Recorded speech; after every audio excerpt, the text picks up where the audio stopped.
So I have 1 week left of the fast. I have been raised in church my whole life, and I've heard about fasting. I knew about fasting, but I didn't really know about fasting.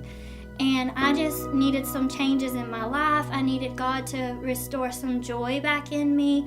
And so I thought, I need a breakthrough, and I'm going to read this book that is about fasting, because if I'm going to do this and I'm going to go all out, I want to know what I'm doing. And as I was reading this book, I was just blown away I would call my dad and I'd be like, Dad, did you know that fasting as Christians, it's not if we want to, this is a requirement. He says that if we want to do these things, it's through prayer and fasting. And he's like, yeah, I've told you that. You just weren't listening.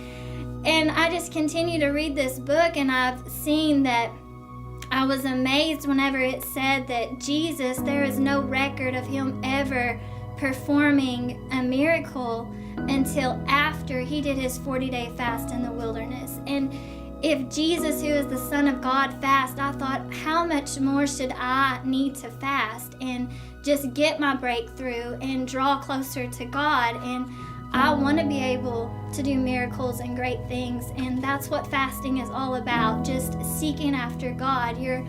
It gives you more open to be able to hear God's voice when he is speaking to you, and getting all the distractions in life away.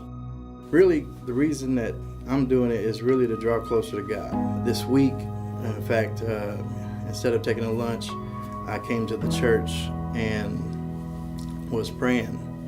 And I didn't know where to turn the lights on at. So I just walked down to the front, and I was kind of stumbling, and I finally got down to the front of the first row, and I just got down on my knees and started praying. And I closed my eyes as tight as I could, and I just started praying and crying and seeking God for whatever directions in my life. As I got up, I opened my eyes, and I could see everything. I didn't have to worry about stumbling on the way out. I was able to see, and it was like, I felt like God was telling me that that's what happens. Whenever you stumble in your life, and you get down on your knees and you pray, at that point, no matter what's going on, whatever darkness is around you, you're going to be able to see your way out of it. So that's just one way I feel like God spoke to me during the fast so far. And I hope he continues to show me things like that. And I'm excited. I'm excited to see what happens and what God's going to do in my life, in my family's life, and in our church.